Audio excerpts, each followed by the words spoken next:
Welcome to the Kinda Krunchy podcast, where we talk about all things health and wellness. We can't wait for you to hear today's episode, so let's get to it. Oh, welcome back, guys, to Kinda Krunchy. We have such a fun episode today. We have a guest that is joining us via video call. So if you're watching on video, well, hopefully you're watching on video. We're going to try to splice together some video stuff. We are still new to this. We're still figuring it all out. Yeah. But the people ask for video content. So we are trying to give that to you, even though it's we don't have a full studio all the time. We're at Jensen's today, so we have Jensen's background. We're actually just in our kitchen. So we're going to try to get this on video. We'll see if it works. If you're watching on YouTube and it's audio only, sorry, it didn't work out. But for those of you listening, it doesn't matter either way. You are going to hear from and potentially see a very special guest today that we are so excited to have on.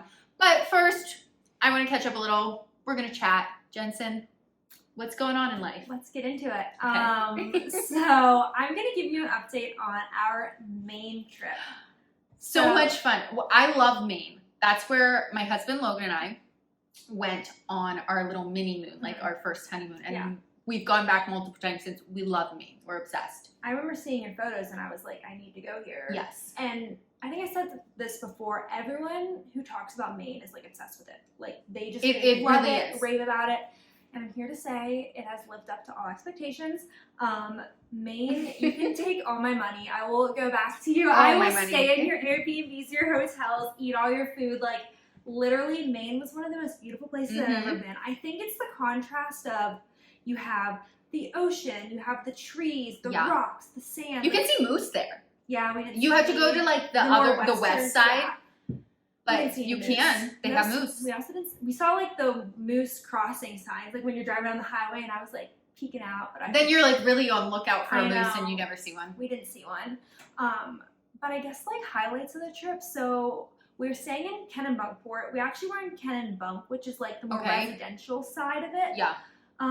But in Kennebunk, I found the cutest little French bakery. You literally feel you walked into France. It was so amazing. I love when a shop does really well at setting an aesthetic that it makes you feel something when you go in. I read Joanna Gaines' book years ago, and that was one of the things she talked about. She was inspired by New York City because they did so well the aesthetics, the feeling, the senses when you walk in somewhere, and that just makes the whole experience. They hit on your senses when you walk in somewhere. That's like a crumble cookie.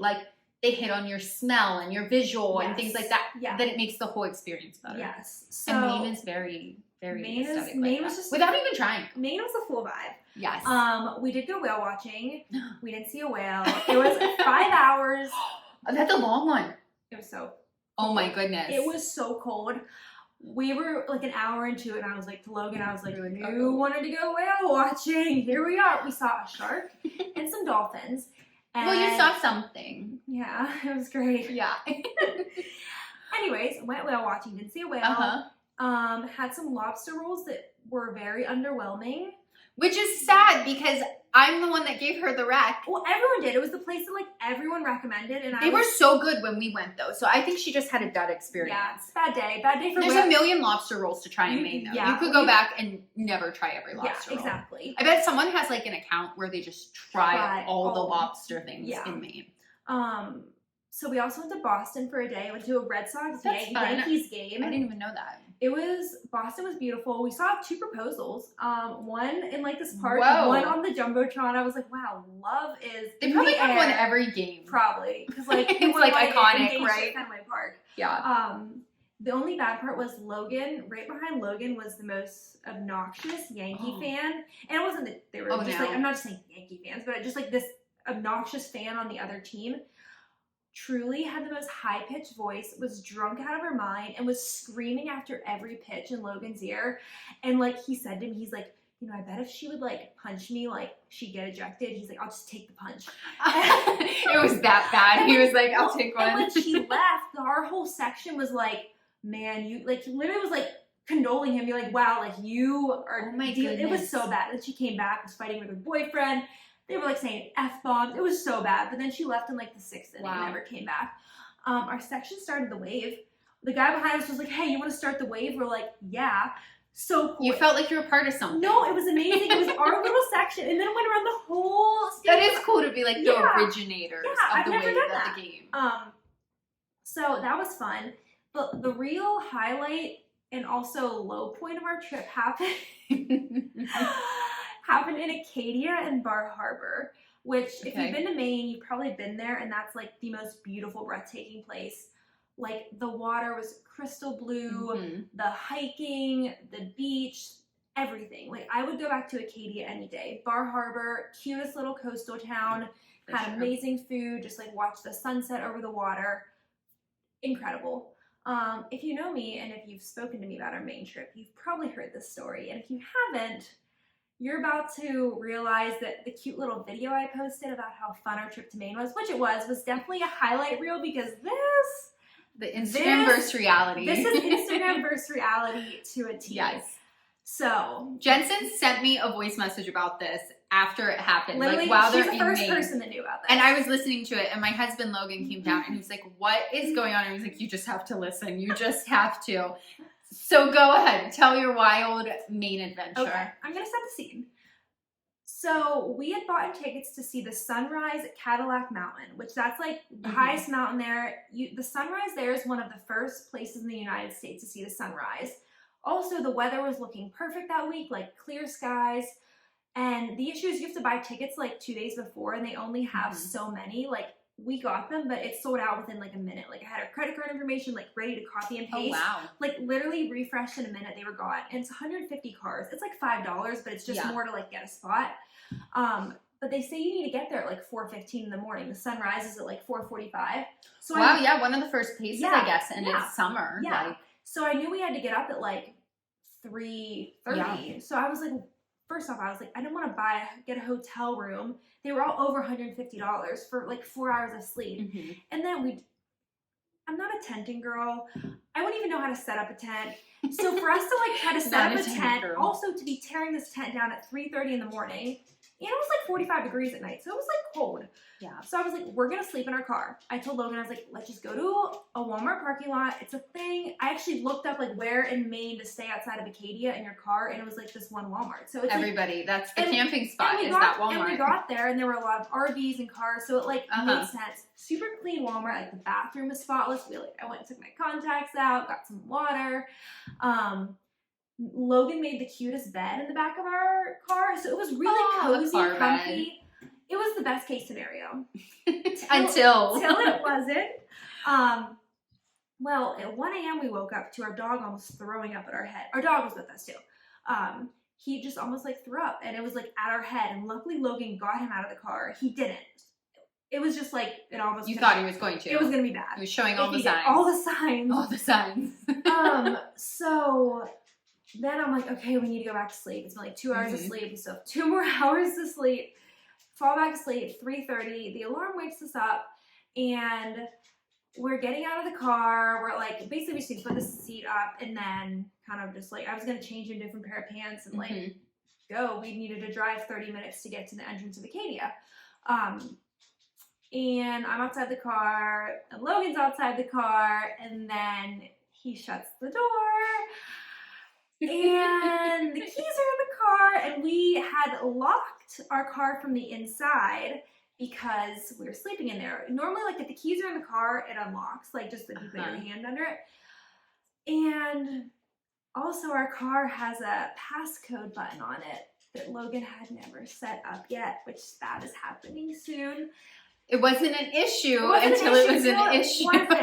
So like the moment that he shut the door, I pulled on my handle, and then he pulled on his handle, and we made that eye contact that was just like, oh no. Oh no.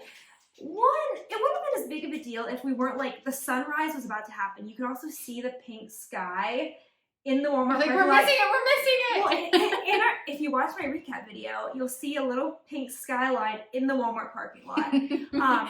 That's where they got to see the sunrise. That's where Walmart, the beautiful setting. But, so, where am I going with this? Oh, Bentley was in the car. So, like, our dog was in the car, who wasn't feeling well, so Logan was a little nervous about that. But also, Logan's in a t-shirt and shorts, 45 degrees, it's freezing.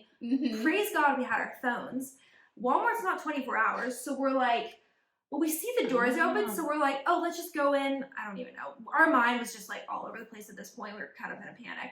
So we go in, and the custodian's like, you can't be here, get out. And I was like, hi, sorry, we locked ourselves out of our car. It's freezing, it's 3:30 in the morning.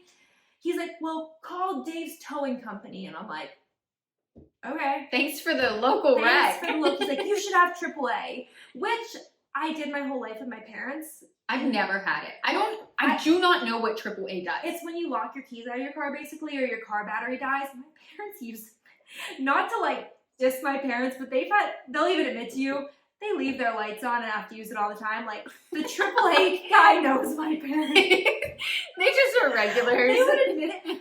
But like, I've only ever needed it one time in like my 25 years of life. But looking back on it, they probably would have taken like an hour to get there. So from what I get at, our scenario ended up being better, except for the cost. Here's what happened. I called 911 because Dave's towing didn't answer. So I was like, who else do I call? Well, who's the backup if Dave's towing doesn't I guess it's 911. So 911. I Googled, can you call 911 if your keys are locked in your car? And it's like, if there's a pet or a child in the car. Well, our dog was in our car. So I just called. Perfect. Thank you, Bentley, for being stuck in the car. Thanks, Bentley. So I just called 911, and he's like, yeah, nothing I can do about it, but I'll call the local wrecker, and hopefully he'll come. But he's probably asleep, so don't know how long it'll be. So I'm like, okay. So Logan and I are, picture this, we're just standing in this Walmart parking lot, huddled together because we're freezing. He's angry. I'm like, it's okay. I'm like, we need to pray. So we're praying, huddled together. I'm like, this is what is happening right now. We're seeing the sun start It's to your rise. first national park experience. First national park. Set the bar high. But honestly, he came 20 minutes later, the local wrecker, who was Dave's towing company, who didn't answer our calls, but answered 911. So I guess we weren't priority. You didn't have the connections. I guess you the 911, yeah. They answer calls, which makes sense. But yeah, he unlocked our car. $80. $80, that was a tough one to swallow. Our joke is, how much does it cost to sleep in a Walmart parking lot? $80. A campsite is cheaper. Should have just got a campsite or a hotel or anything. So this is like 4:20 now. I'm like, Logan, get in the car. We are driving fast. We are making this sunrise. So we get to Acadia. We're driving up the hill. Like, the sun is rising. People are leaving. But we do get there. We do see the sun still, like, it's not like the actual sunrise, but like the sun is in the sky, and it's still like absolutely breathtaking. So then we like drove into Bar Harbor after, and Logan just like fell asleep in the car for like an hour and a half. And I was just like, you know what, you need to sleep. With his Crohn's, if he like doesn't get a lot of sleep, sometimes he can get a flare up. So I was like, you sleep. I went and got a coffee. Then we got like a cute little breakfast at like 7:30. But yeah, that was Bar Harbor. We loved Bar Harbor in Acadia. It was beautiful. Would go back, but if you're ever sleeping in your car, you probably are locking your doors from the inside. Just grab your keys when you leave is my biggest takeaway. Helpful tip. But we loved Maine. It was so relaxing. I was off my phone, disconnected, had so much good quality time, had like amazing meals, had good Bentley time. We took him on so many hikes. Thank goodness you were in Walmart parking lot. If we didn't have service, if we like at a that's like or something. A lot of national parks you don't have service. So if you do that, like I don't know what you do. Do you get a ranger? Do you just break your window? Like, well, I do not know. A lot of people we told this to said they would have just broken window of the car. That's what I was thinking. Yeah. But then it's like you have to drive back from Maine to home with the window broken. With your window wide open on the highway for 10 hours. Yes. No, thank you. And it did rain. No, thank you. And it did rain a lot. So, and that probably would have been more expensive than $80 to fix that window. Yeah, I'm thinking so. And then you have glass everywhere, and what if like the dog gets hit? Yeah. That's scary. Yeah. So that's my life update. What a story. Yeah. Maine was great though. 10 out of 10 recommended. If you're going to Maine, let me know. I can give you recommendations. Yes. Because we did a lot of fun things. So we adore Maine, even for just like a long weekend. Yeah. We went up, was it last fall or the fall before? I don't remember. But we love to go, even in the fall is not like tourism season. That's what they said. And things are more shut down, but it's like chilly, but it's good vibes. It's like hoodie weather. Yeah. We liked it a lot in the fall too. Okay, tell me your life update, because I just talked for a really long time about me. Mine is not nearly as interesting by any means. Mine is a mishmash of random thoughts and things happening that collide, that maybe they'll make sense together. So, okay, first off, we are here at Jensen's this weekend. Yes. to record and film. And my grandparents live maybe like 30 minutes from Jensen. So I don't often drive down just to visit them because it's like 3.5 hours. And they often come up to visit us where we live and see the family. So we made this a long weekend and decided to take a night and stay with my grandparents and visit with them, which they're both over 90 now. They have a 3-bedroom, 3 full bath house that they take care of. My grandpa has a full carpenter shop. They cook their meals. They clean their house. Their laundry's in the basement. They do their laundry, bring it up. Like, they are the most incredible people. Life goals. Yeah, and they're just like pictures of health. Although they've both had like double elbows, double knee, double hip replacements, but that's because they were professional roller skaters. That's what all the... Yeah, they have photos. Like, and my grandma would sew their outfits. They won all these competitions. That's like the until they were like ever. 60s or 70s. And my mom was like, please hang it up. Like, you're scaring me with all these broken bones. Wait, question. Did they do tricks or was it for speed? Like, what do you professional roller skaters? I think they almost did like, there's almost like ballroom style skating. Oh, that's so fascinating. Where it's like more like elegant or something, and like you're judged. I never, like, that I recall, watched them in a competition. I was probably really young. Yeah. But yeah, so they are just, that's why they have all the replacements, but they're very healthy. But it was lots of fun. My husband, Logan, has never stayed at their house. And like, of course, I have memories of being a kid staying there and like things we did. And so it was just fun to stay and visit with them and hear, like, they talked forever at us. Like, they stayed up past 11 talking to us the night we got in, and we got in at like 6 that night, just sitting in the kitchen talking. Then the next morning, we got up at 7 this morning, and we were just talking until noon, just sitting in the kitchen talking, drinking coffee. But it was so sweet because just to hear their thoughts and then tell stories. And my grandpa was born in 1933. Oh my gosh. And when I think about that, like, that's like before computers, before phones, all the things he lived through, like, he was in wars, he owned a carpentry construction business, he built like McDonald's across multiple states, like he was the McDonald's guy.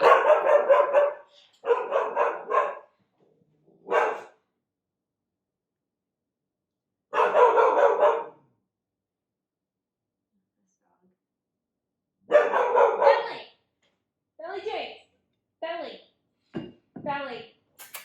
Come here, Bubba. Come here, Truder. Belly. You want peanut butter? Peanut butter? Do you think he's done? I think so. It should be good. Okay, so he was like the McDonald's guy. Krunchy. He was actually telling us how when McDonald's first came out, it was just a good thick hamburger with onions, and they did it really well, and now it's junk. So it's just interesting to hear how things were in the past from their perspective. And then, like, my grandma's super tech savvy. She texts me like emojis and like has a smartphone, and it's just amazing. And I'm like, Grandma, you are so good on that. And she's like, oh, I make do. I don't really know what I'm doing, but it was just really fun to kind of hang out with them and hear about their life more and stuff. And it just made me crave like a simpler life. My grandma just knits every night, and they read the paper and like drink coffee, and they watch the birds. They're obsessed with watching birds. And it's just like reminds me to kind of like pull back on things, the simpler things in life, and like enjoy them. And I'm like, I want to be like that when I'm old. Yeah. And I want to be like that now. I know. And I feel like there's so much to learn from like older generations. Like, they have so much knowledge and wisdom that we can't even like wrap our head around. And it's like just having time to just listen to them. Like, you can learn so much. Yeah, you really can. It's super interesting. And so that like kind of segues into one of the things I've been doing in my life is learning to say no better. I tend to be an overcommitter. There's just so many good things, and I want to do them all. And it's like, I'm the type of person that, like, I learned how to knit, and I'm like, I'm making a full knitted Afghan. Sorry. Belly, stop! Okay, am I good? I think so. Okay. Belly! I think you're good. Okay. If I learn to knit, I want to make a full knitted Afghan every single month. Like, I'm like full in. Or if I learn how to make a good espresso drink, I'm like, I'm opening a coffee shop. Like, I'm just like overly committed to things. Yeah. And then also just saying yes because it's like a good thing and someone's like, can you do this? Can you do that? But then it becomes a bad thing because it's creating stress for me. So I am learning better to say no to things, even if they're good things, and pull back in my life. And that is very hard, to pull back on things that you're like, but I feel like this is going to hurt this person, or I know this is going to make more work for this person. But to really be like healthy mentally and like in taking care of myself and my life, I have to be better at that. And so then the other thing that segues with that is something I did recently, and this is going to sound weird, but I'm a weirdo, is I thought to myself, I was like, I always just like write down random things or have random ideas or lists that I make. And I was like, okay, everybody's always like, you need to do this to like live your ultimate life, or this or that. And it's like, I don't have endless money and time. So what I did is I sat down and I wrote a list. If time was out of the equation, if money was out of the equation, what would my ideal life look like?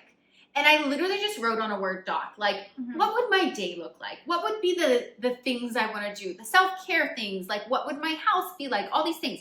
I wrote it down and I was like, okay, but a lot of this is achievable now without money and without like an overextension of my time. Like, it was pretty simple of just like a daily walk. And eventually I'd like to have some like chickens and like in the morning I'd like to go out and milk the cow and then make a from scratch breakfast. I don't have the cow yet.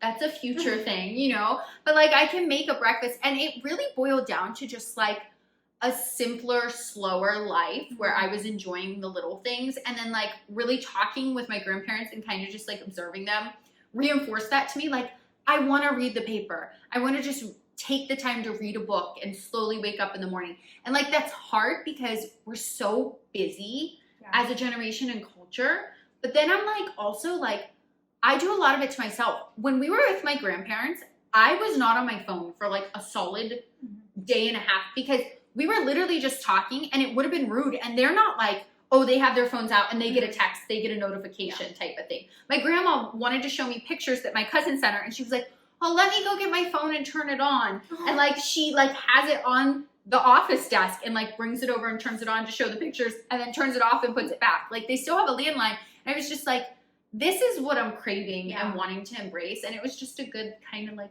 reminder of that. And I just would recommend sitting down and writing down what would your dream life look like, and then prioritizing what really matters on that list and what stuff that you can like do without it being an investment of a ton of time or like a ton of money, that like you can achieve that right now. Like, and what do you need to pull back on that's eating your time away, that's not like a good thing in your life or not really like profitable to you in the way of like investing in you or your family, and prioritize the things that matter.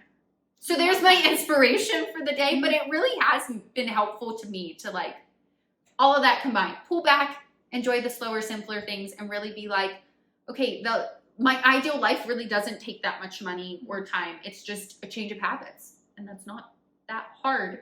It is hard, but when you have it figured out, like, okay, this is all I have to do to get there, makes it more achievable. I love that. You're inspiring me to really look at my day and slow down, enjoy the simple things. Oh, so good.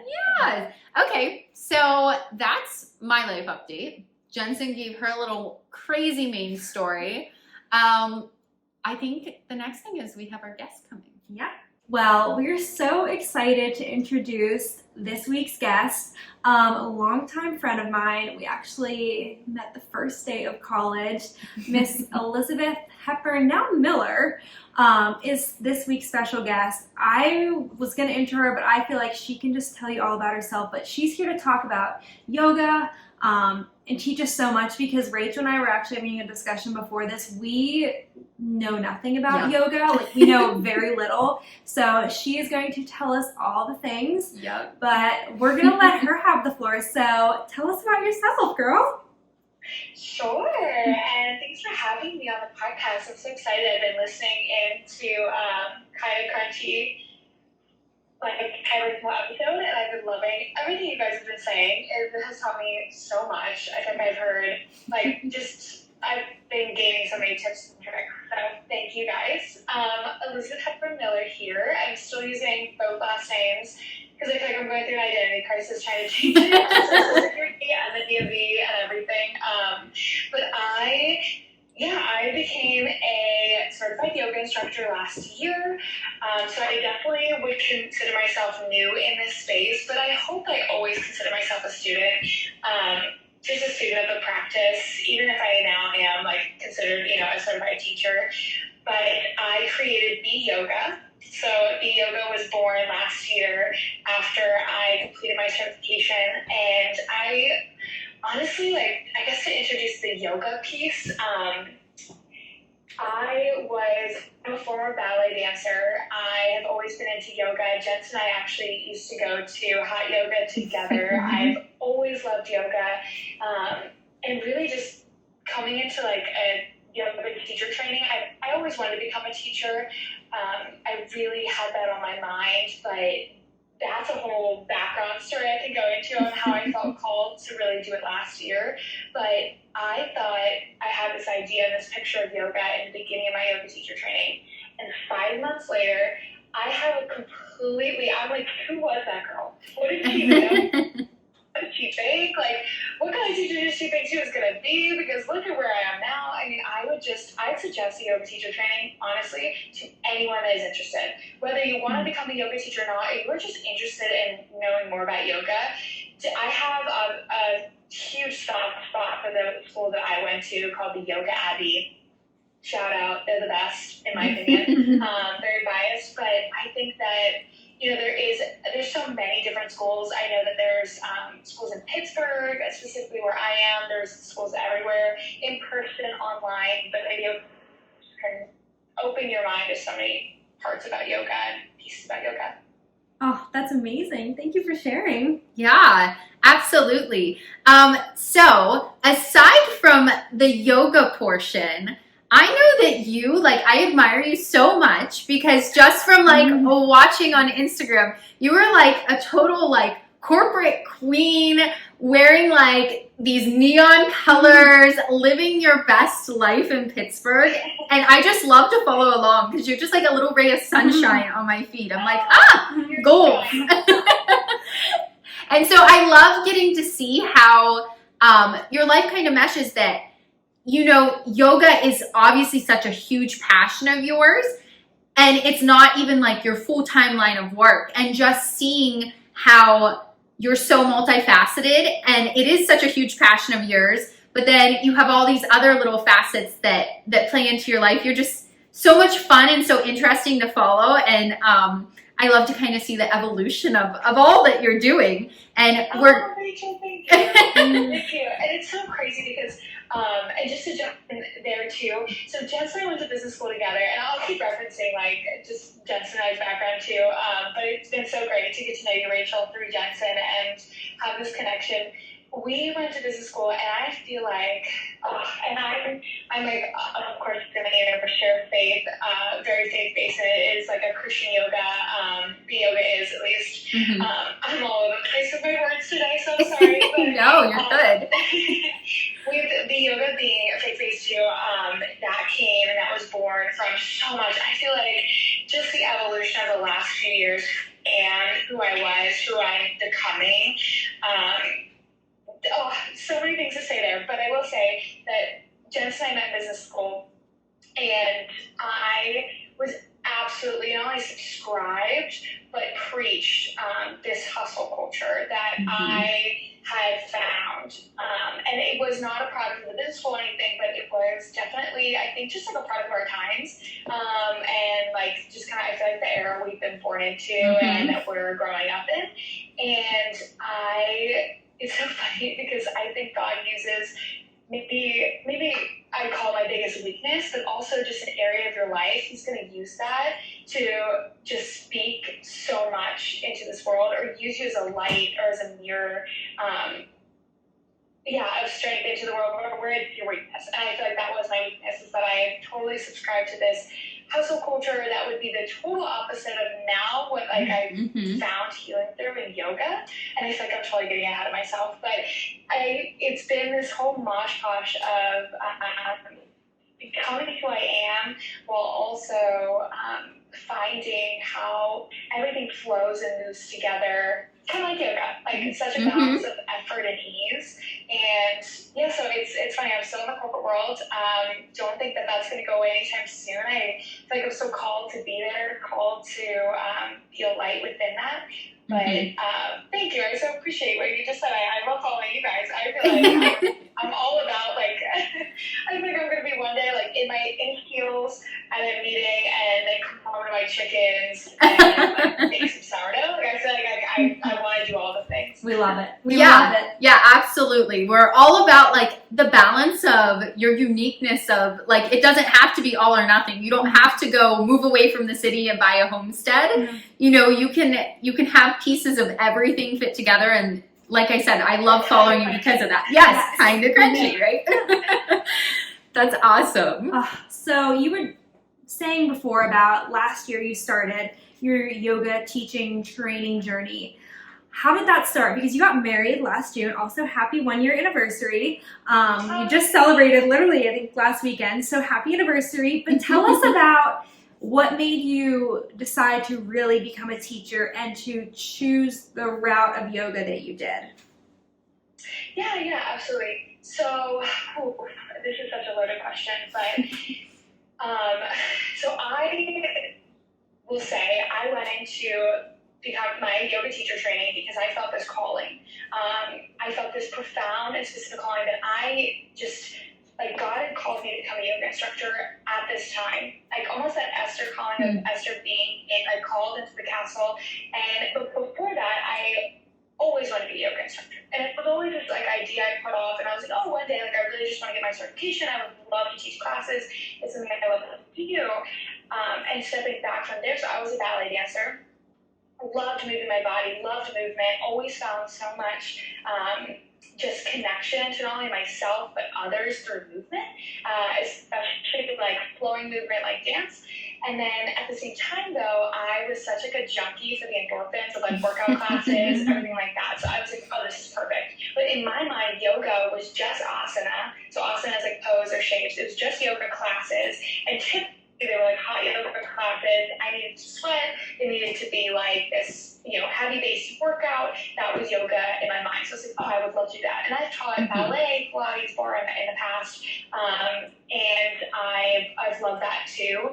And I thought that would be the natural, transition into teaching yoga because I love yoga as well. But then my husband and I got married, and it's so funny because like, God can speak to you in so many ways, and He's going to speak to your spouse. But I didn't really understand that. I was like, yeah, I heard that before. But then all of a sudden He's telling you, like, you should really look into becoming a Christian yoga instructor. And I'm like, that kind of sounds like an oxymoron, doesn't it? Like, Christian yoga instructor. And He's like, no, like, I really believe it. And I talked about in the past how I'd love to teach a yoga class that has like Christian undertones or is a way to worship or praise or is like our prayer, but I had no idea what that meant. I just was kind of like, let's slap Christianity on yoga and let's call it a class. And like, I would love to do that. So then I go into my yoga teacher training, or at least I go to look up some teacher trainings online. I'm not really finding what I want. I'm like, okay, I need something online. I need something flexible with my job. I need something that, or at least I want something that has to do with community, even if it is online. And I would love for it to be Christian-based. Finally, I find it after so many pages of Google, so many different search engines I was using. I find this, and I started that weekend, and I was like, this is it. Like, I have to do this. But you're married, right? So I sit down with my husband. I'm like, okay, this is going to be an investment of money. Like, we haven't saved up, but it's an investment. And I remember sitting on the floor of my like office, which I'm in right now, because I work from home, and I've been on the floor talking about this when I came home from work, and he's like, no brainer, do it, no brainer. Wow. Like, this is what you're called for.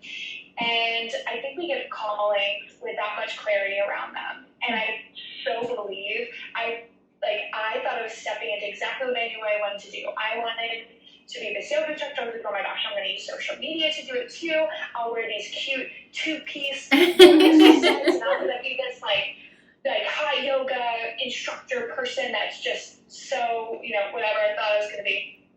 Within a month of yoga teacher training, not only was my life flipped upside down, everything I flipped down, all of who I felt like I was changing and shifting. But it's not more like being married. I feel like you kind of get this identity crisis, which is after getting married, you get this like change of heart. And I think heart pressure is beautiful within marriage. It's supposed to happen. But I also felt it with everything I was learning. So I was learning about spiritual direction. So about holding space for others within the yoga class. I was learning so much about yoga. So yoga philosophy, yoga history. My teacher training was very sensitive to yoga history, how it comes from a region that's steeped in other religions, and how that works, how it can hold hands with Christianity, all of that, which I feel could be a whole podcast show. Yeah. And then the last one is anatomy, physiology, nervous system, but all together. I was doing it with these women that were so incredible, and under these teachers who are so inspiring, and there's so much download, so much profound download. And at the same time, I was going through this revolution of, I think exactly what, Jensen and I were talking about this, I was ready to just live a more intentional, slower life, and really take a deep look at, what I intentionally was doing, awareness. I think it was this birth of awareness, especially on social media, with, toxins in our skincare and toxins in our makeup. But it became so much more mainstream. I feel like there was this niche, and then all of a sudden everyone was talking about it. And at the same time I was going through all of this. So that's kind of what birthed me going to yoga teacher training. And I'll get to my point. Sorry guys, I make circles, but you're good. Coming out of it, I just realized that I kind of the totality of kind of Krunchy. It really is just awareness. What birthed for me was this brand new awareness, this mindfulness, this deep longing and aching that I realized was in this corner piece of my heart where who I wasn't really lining up with who I really wanted to be. Who I really was on one level, I still felt like I was hustling or had these I wasn't as mindful about my thought life. There was still this part of me that wanted to contort my lifestyle, fitness, diet, everything to fit this mold. Or I was looking at others. I was kind of describing. I don't know how to say. I was being sold this discontent, which was these mind games of how to live, lifestyle, get up, have the best morning routine, get all these things done, all that self-help, you know what I'm talking about, self-help, of how to be so successful, and it all unraveled. So I was what if I had success? And now I'm going into existential thoughts, but it all unraveled, and I realized yoga is the place to get still. It really is. My yoga mat, coming to my yoga mat, yoga is 8 limbs, but only one of them is asana, which is getting still. Another one is meditation or your meditative practices. But coming to my mat, getting still, finding that awareness, creating that space was so impactful to then every other area of my life. It was a wheel, that area, or that middle of that wheel, then became this place that I need to get back to over and over again. And it no longer fit the mold of this yoga and being this crazy fitness yoga instructor. It became more of I need to hold this space for myself and for others where they can get still, where they can come into more awareness and more mindfulness and really birth the person they want to become too, is really what I figured out within that teacher training. Wow.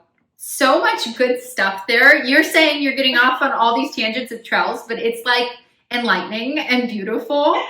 And I am particularly interested. I grew up, my parents were both Christian, and I grew up in a church, and I think that there was very much kind of a view that yoga was a different type of spirituality. It didn't really mesh with Christianity. that, you know, like the meditative yoga type practices were like out here hippie woo-woo stuff, right? And I very much so believe that, you know, intention is everything, and that we are so interconnected with the earth and stillness and things like that, that often people discount these practices because they say, well, how can that align with Christianity? So I'm really curious, because I know that your yoga particularly is spiritually focused, kind of in the Christian realm. And I'm interested in you explaining a little bit more about that and how those do mesh together for you. Yeah, absolutely. Absolutely. And I will say there is someone named Karen McCrunch. She's the one who taught me in my yoga teacher training all about this. Her company or her ministry is called Getting Still Ministries. And I'll give you guys a link too, because she's just awesome. She's written, you know, plenty of articles. She even has courses on this too, like Jesus and the chakras and everything that you can explore.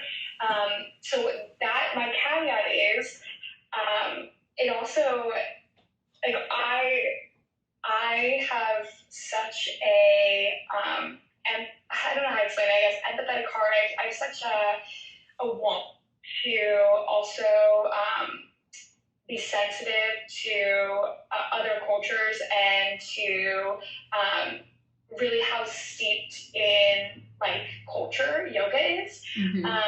When I talk about this, because I would hate to appropriate like another culture, or pull it and, you know, westernize it. But integrated medicine, I think, is one of the best ways to, like, look at yoga, or have like a metaphor, not a metaphor, like you guys, sorry, a way to compare. Like, integrated medicine is taking, like, you know, medicine and what we know, and also integrating with Ayurvedic practices and Eastern medicine, I guess you would call it, where it's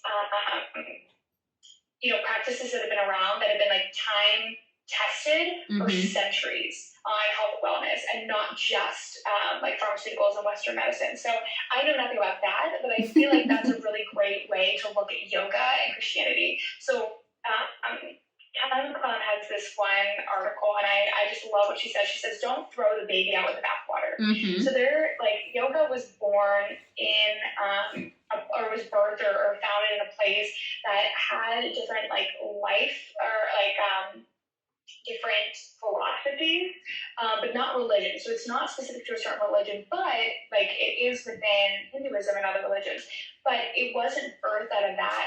Also, flip side, there's so much yoga in the Bible. Like, if you just look at the way, like, we operate and move our bodies, the way that, like, bodies are just such temples to not only Jesus and the gospel, but, like, for all the books in the Old Testament too. And just the intersection of both our bodies being temples and then yoga as a practice, there's so much wisdom within both. And to think that, like, you know, we as Christians are the only ones that get downloads from the Holy Spirit, or the only, like, children of God to get wisdom would be so silly, right? Like, to think that we are the only ones that would know, like, these best practices, when we're still looking, you know, in medicine, we're looking at our Eastern, you know, our, like, Eastern medicine brothers and sisters, like, oh my gosh, like, those practices we want to integrate. So looking at that and taking it really holistically, yoga as a practice can integrate with Christianity, because it has, like, steeped with wisdom, and there's so many overlaps. Like, if you, it's hard to say all this without getting so deep into it, so I like, I'm talking circles around it, but there's so many deep overlaps, and I'll leave it there. But our bodies are a temple of the Holy Spirit. And if we think we're just like a meat suit, you know what I mean, like, with a brain on a stick, like, God cares so much about our bodies. There's such a reason why, you know, the woman that touched Jesus's robe was healed from her body, and different, you know, people in the gospel, for lack of trying to go into specifics, are healed in their bodies, because God cares about our body, like mind, body, and soul. And yoga is just such a beautiful practice. but also yoga is the practice of yoking. So yoga means to yoke in Sanskrit. And Jesus talks about yoking our body, mind, and soul, yoking to him, and getting still, like sitting at his feet, being Mary, not Martha. I think there's so many different things you can point to, but yoking your body, mind, and soul can help you in your faith journey start to behold God. So not just like doing for God or taking faith as like a behavioral like management tool, but really taking faith as a way to like behold God and be held by God. So there's a million things in one. I feel like there's so much there. Like you said, we could unpack it. It could be a podcast in itself. I'm completely with you in that there's so much in the Bible about our bodies and the interconnectivity of like Eve was made out of Adam's rib. Adam was made out of the dust. Like we're connected to this earth, to nature, to the animals, to all those things. Like God cares about that. He created it all. And then also like the stillness component you touched on, just all of it is so good. And I think it's stuff we skip by. And like you said, kind of discount these things when they can be used in a way with intention to honor God or to bring us to those moments of stillness. So just really incredible stuff. And I'm super excited about it because I feel like it's a really unique perspective and something I'd like to see more of and hear more about as time goes. So I'm definitely going to be tuning in even more to everything you're doing. Yeah, I love that you're talking about just rest and being still, because I think that's something that I know I personally struggle with. I'm always like needing to be productive, and I feel like I was just going to say that the Bible tells us that we need to rest many times, and we like to skip over that. But I think like the form of yoga that you teach is a very restful yoga, and I think you create a space that allows people to enter into that. Because it's hard to, like we say that we rest, but we're on our phones, we're watching TV, we're not really resting. And I think like doing your form of yoga, I feel like is a way that we can really get into that rest. So leading into that, we were talking about your focus is more of a vinyasa yoga. So we're dummies with yoga. Explain to us what that is. What are the benefits? Why do we need it? Please educate us on this. Yes, absolutely. And I feel like I left everyone on a cliffhanger too, because I started with like what I thought yoga was, never really came out with what it ended up being. But I'm still learning that. Like I feel like it's going to take me 20 years to just digest everything that I learned within 5 months, because it continues to compound in daily life. And I love that yoga, you take it off the mat. And that's what I love too, is like what you just said, Jensen, about being productive. That's what I thought that like every moment of every day had to be. That's what I was totally subscribed to. Like I was the poster child for hustle culture, for time management, for doing all the things, being all the things, having all the things. And then faith, like, right? Like, then there's faith. But, like, what did I really believe in? Like, what did I actually have faith? Like, and do I actually have faith? And what does it say, right? Because Sermon on the Mount is something I'm studying this year within a yoga community, too. It says, blessed are the poor in spirit, blessed are those who mourn, blessed are those who hunger and thirst for righteousness, or like a right posture of heart. But what would my life say? I was supposed to shout for, no, blessed are those who have it all, do it all, be it all, because that's what I was chasing. I was like chasing, striving, proving. But really, when you get back onto your mat, it is so productive. Like, and it's like flip on its side. Like, it's so productive to sit there. Why?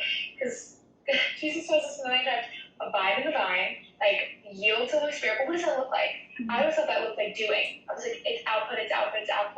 But God wants to just be with us and be in our soul. So bring to that into now the vinyasa, like, what it is so vinyasa is a type of yoga that is different than, there's so many different types of yoga. There's like Ashtanga yoga, there is restorative yoga, there is a type called Bikram that was started by a guy named Bikram. There's so many different types of yoga, but vinyasa yoga itself, in very, very simplistic terms, is a yoga that flows, and it flows with your breath.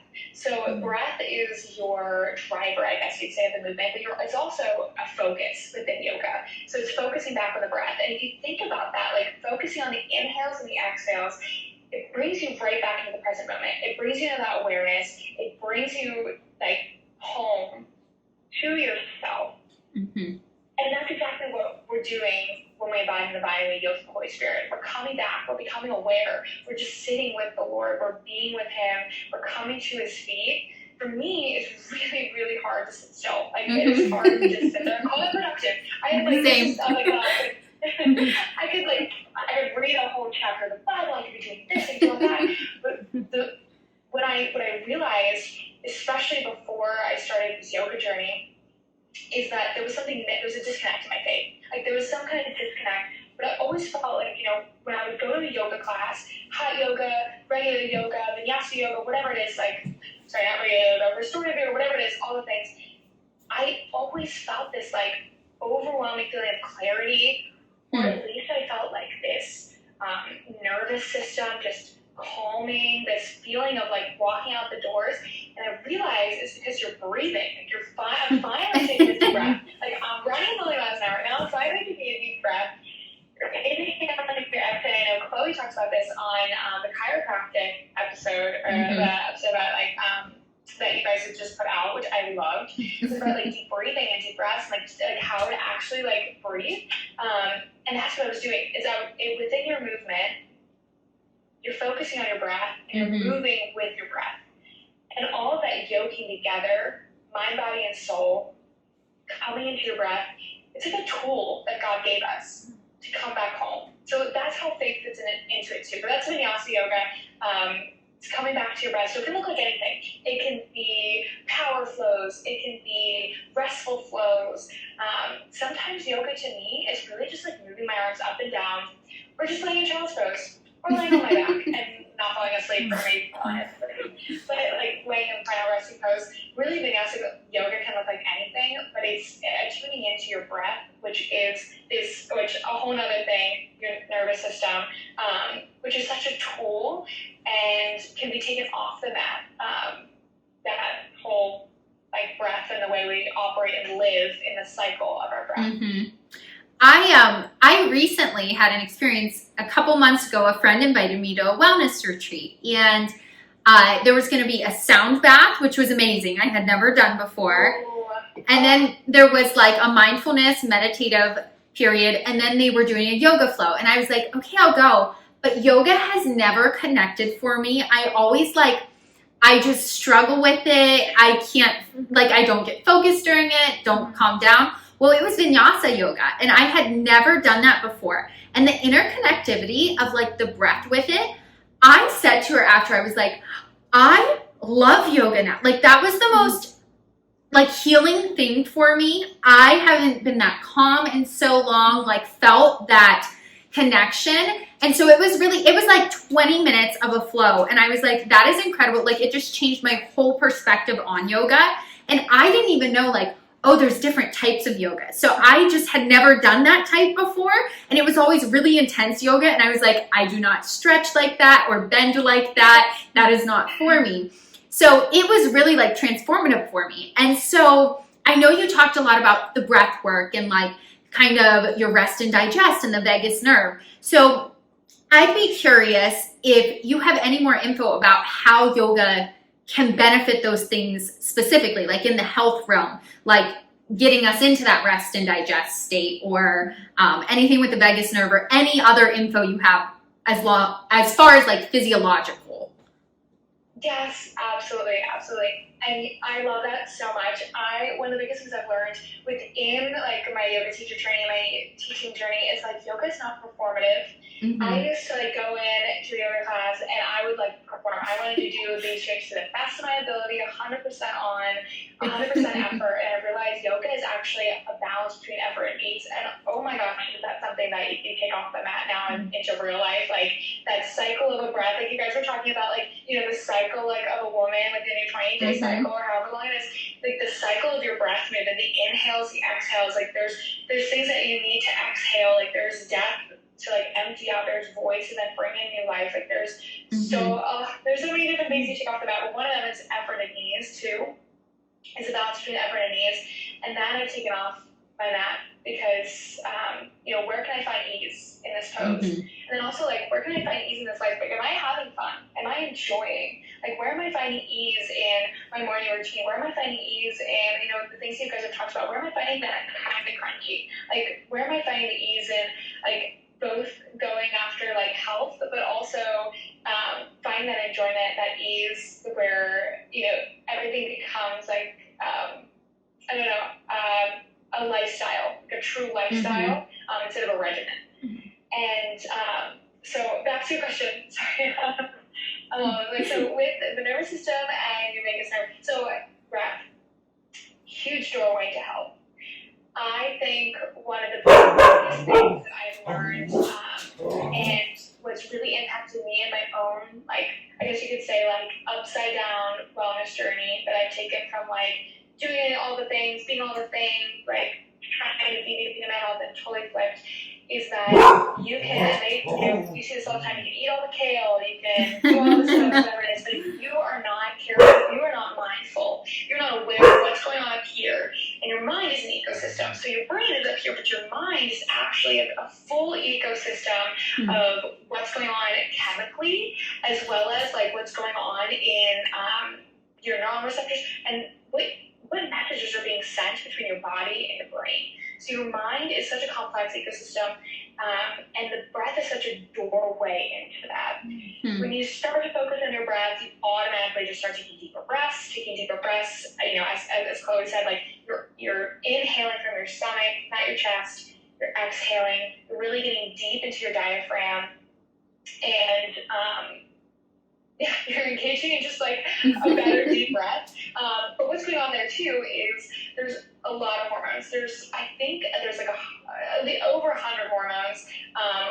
We know some of them. One of them is cortisol, stress hormone. And when you start taking shallow breaths, when your nervous system goes into fight or flight, when you go into when you go from rest and digest into a fight or flight, which is, parasympathetic and sympathetic nervous system, when you're in your sympathetic and you're getting ready to run from a bear, or maybe you're getting pulled into that because you're about to jump into a meeting, your breath can start to become shallow, you can start to sweat. There's a lot of different body chemical reactions, and all of them are for survival, right? So many of them are for survival, but your breath can be a gateway into the way that you change from sympathetic to parasympathetic. Not always, but it is such a tool in your nervous system. So I know I'm going into, like, circles, but really what I want to share too is with your nervous system, we're constantly being compounded by messages all day. And one of the biggest things I think I would love to share, like, both on this podcast and something that I think is such a calling for BeYoga, is the mindfulness and the awareness to discern those messages, to inhale, to exhale, to let things, not always be fact or truth when they come through our mind. So many things we take a hold of and we white knuckle and we keep in our minds, and they start to form in our bodies. Our bodies will hold on to emotions and stress, and we don't exhale enough. Like, we don't let things go enough, and our nervous systems can be constantly running on fight or flight. They can be constantly running on fight or flight, and yoga is a practice that then, if we can start to practice getting still, if we can start to put that into our days, how much more will that infiltrate the rest of our day and the rest of the week and then our lives. And I thought too, like, if yoga becomes, like, not nothing, but if yoga is just something that was a season, it'll forever impact my family one day, right? Like, it's going to forever impact who I am. At least I hope so, when I say right. And my husband told me that too. I said, what if yoga just doesn't form anything? What if it doesn't become anything? Because of that fear of failure that's within all of us. He said, it will change who you are because you've taken the space to take deep breaths, to centralize my nervous system, which, our nervous system as women too, like, we are the heart of our homes. We get to impact the atmosphere of our home. We impact the influence of our home. And when our nervous system is fight or flight, you can tell. You know, when you're in the space of someone whose nervous system is like totally fight or flight, you can't chill around them. You cannot calm down around them. We can impact our homes and the health of our homes in bringing people back into rest and digest. And that's what so many people are after. You know, you just see so many ads for like seed, like that, like probiotic, or you see for like CBD stuff, or to get you back into like a rest and digest state, or to a chill, calm, state. And it's not what we're looking for right now, but I existential questions. But when we like go after all these self-help books, what's the really end goal? Is to be like successful in a state of happiness and content and security. And really, so much of that goes right back to where our nervous systems are, no matter what our circumstances are. And then that's faith, right? Wow. I don't even know what to add to that. That was so, you just unpacked so many things there. I'm like, I need to immediately add yoga into my life because I always intend to. And I'm like, okay, I need to get on BeYoga and do a morning flow and a night flow every single day because you're like speaking to me, I think. Yes.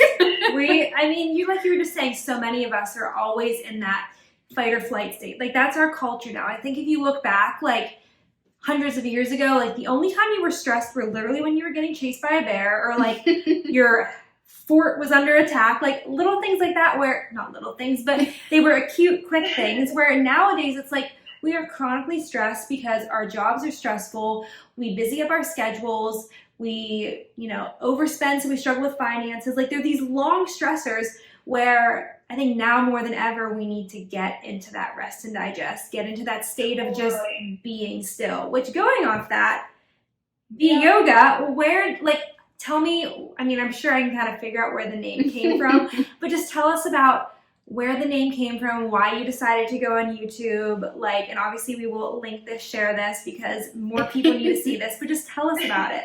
Oh, thank you. Thank you, guys. And I so appreciate it. I feel like I'm going to listen back to this episode and be like, I just talk circles. No, everybody says that to us that's a guest, and we're like, no, the people want to hear you and love it. Like, us. And we're like here, like, jaws dropped, like, this is such good stuff. So trust us. Like, please keep it up. It's amazing. Oh my gosh, no, thank you guys. I am so grateful to be sharing this to you because BeYoga was born because I felt like I just couldn't keep it to myself. So many things have bubbled up, and I am still unpacking and digesting so much of, what I feel like God is like a download from the Holy Spirit on BeYoga. But really, BeYoga was born first before the name came because I feel like there was this void in the online yoga space. I work from home, but I also, travel, it's not only in the city of Pittsburgh, but to other cities with clients, with meetings.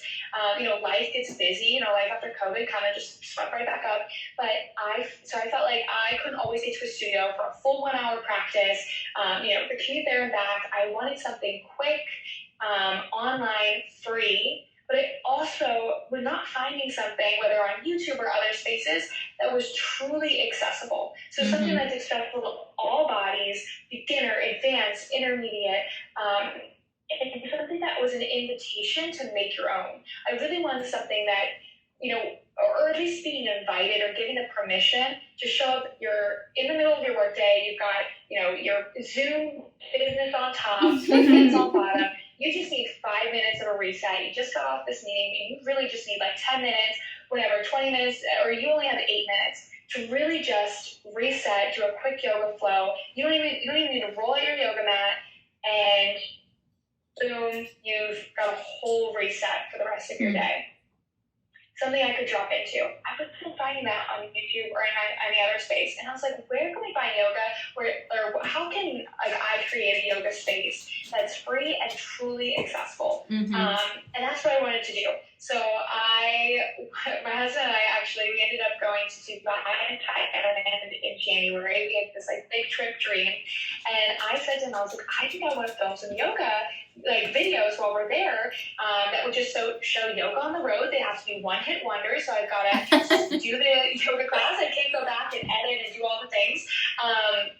or like take it, multiple times or make it perfect, but I want to put it out there. So he helped me find this like $10 tripod on Amazon. Wow. Got me his little microphone, and I filmed him on my camera. And while I was not only on that trip, but through my yoga teacher training, I kept getting visions from God about a garden, and he kept showing me gardens. And honestly, I was also going through this like intense want to have a garden. I'm like, I want to grow my own food. Like I want a garden. I want a homestead. I want a farm.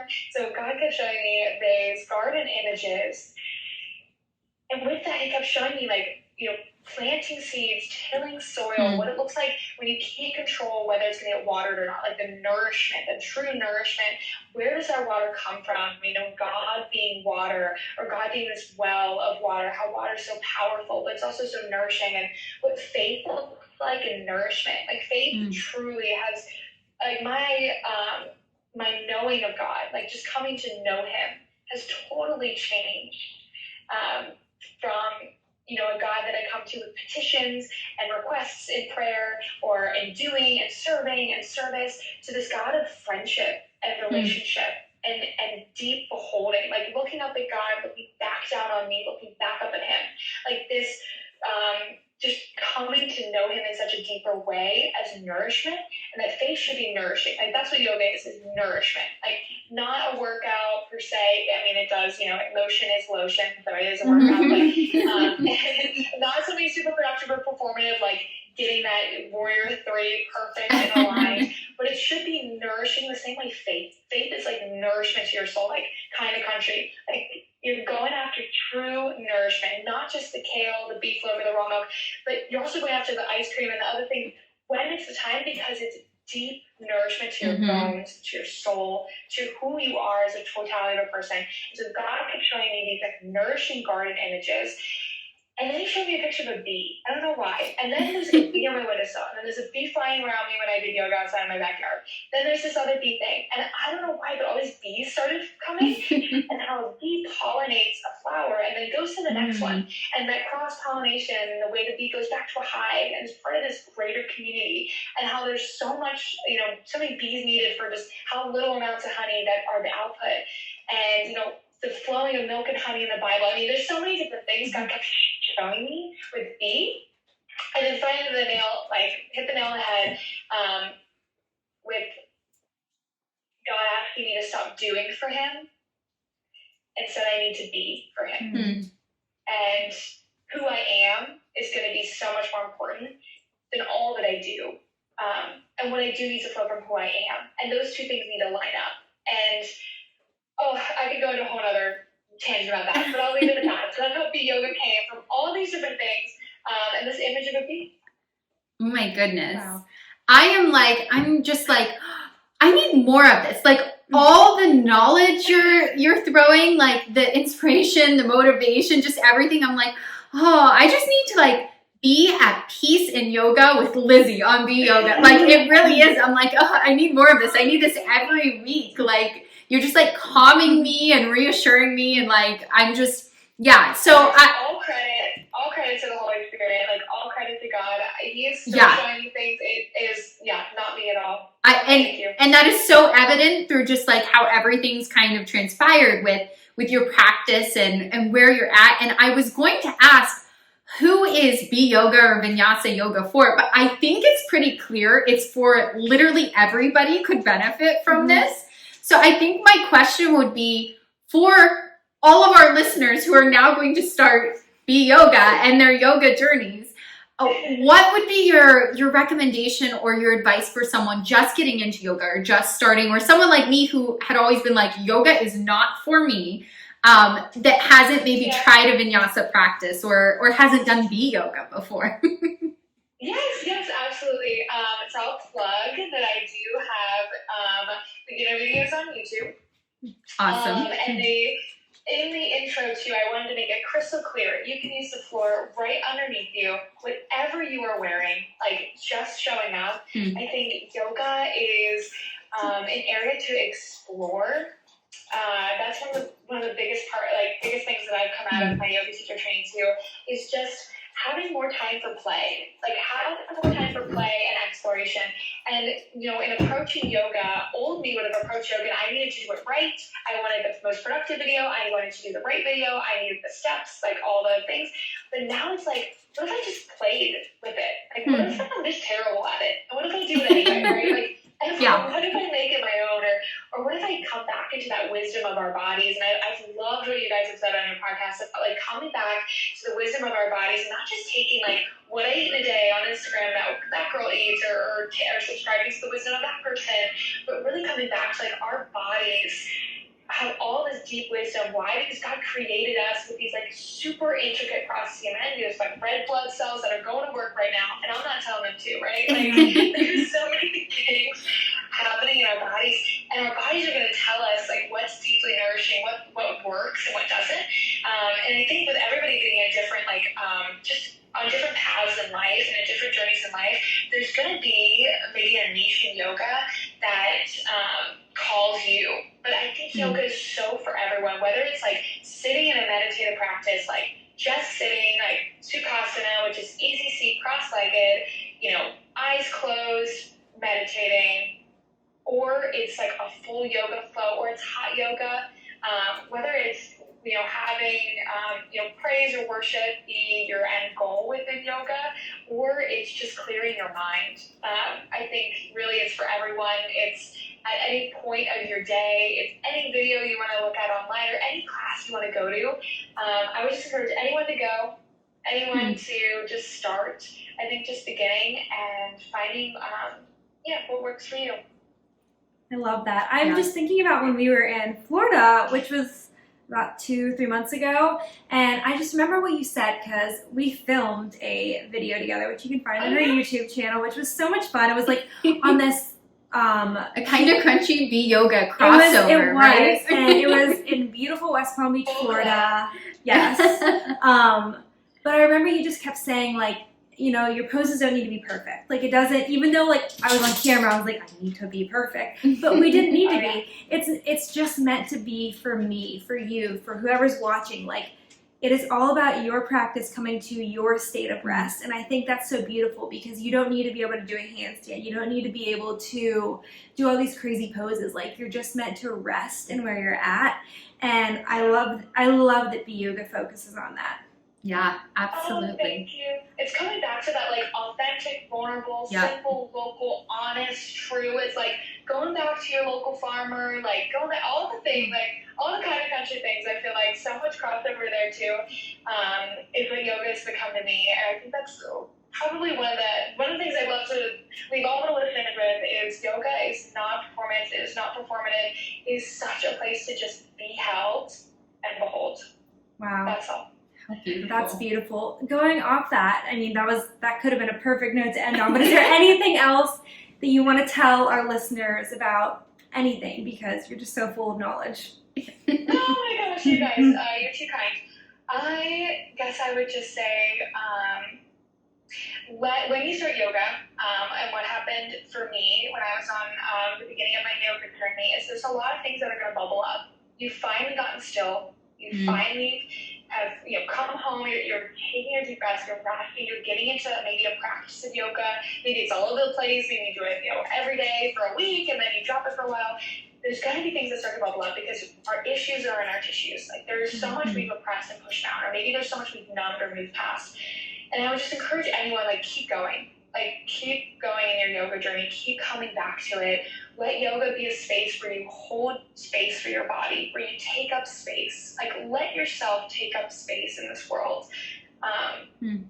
Let all of that, who you are, bubble up to the surface.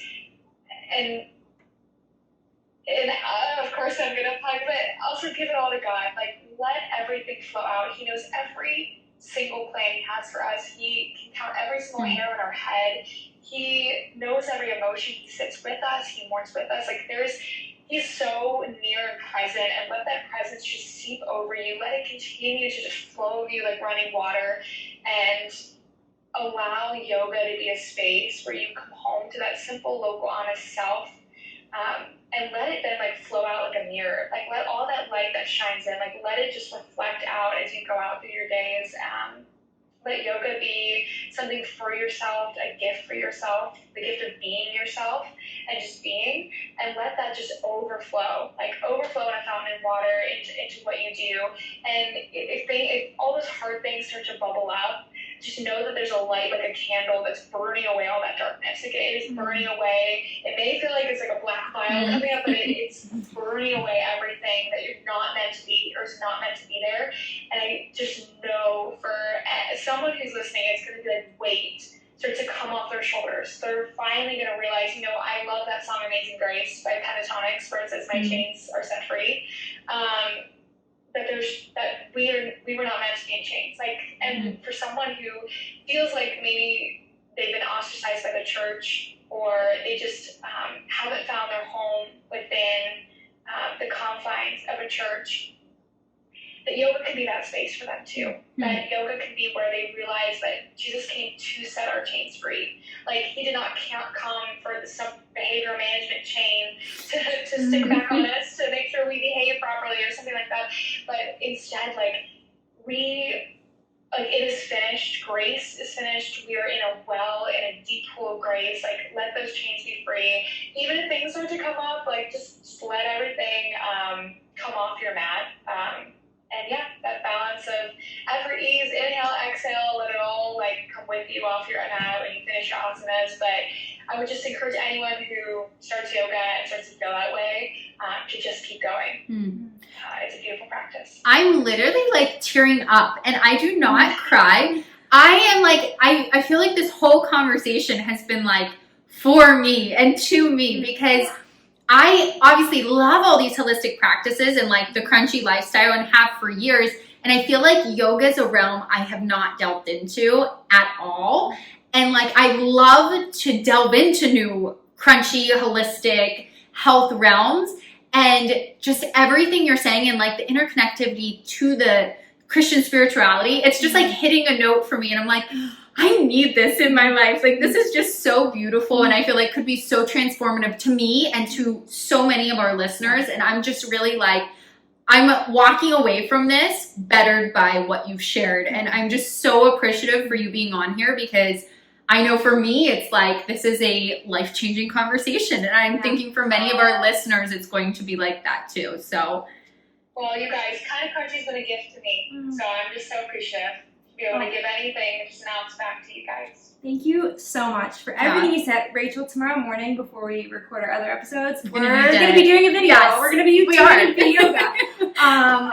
I know that our listeners are loving this, and they're learning so much from this. And I know I can't wait to go back and literally listen and take notes just on taking notes and learning, but also just being. See, that's the strivingness. I want to learn. This is our podcast, and we're wait, we need to listen back and take notes from this. Yeah. But you are just a wealth of knowledge, and we just cannot thank you enough for being here. Yeah. You are so joyful. You are radiating, and our listeners are going to love BeYoga. I know they will just as much as we do, and you are just such a light, and just keep shining a beautiful light. Oh, you're going to make me cry now. Thank you so much. Thank you. This has been so awesome and so fun. Oh, thank you again. Yes. Well, I think that's all for today. Again, thank you for being on, and we will talk to you guys next week. Bye. Remember, although we talk all things health and wellness here, this is not medical advice, and you should always seek out your medical professional for further questions. Thanks again for listening. Please remember to share, comment, and subscribe to help support our podcast.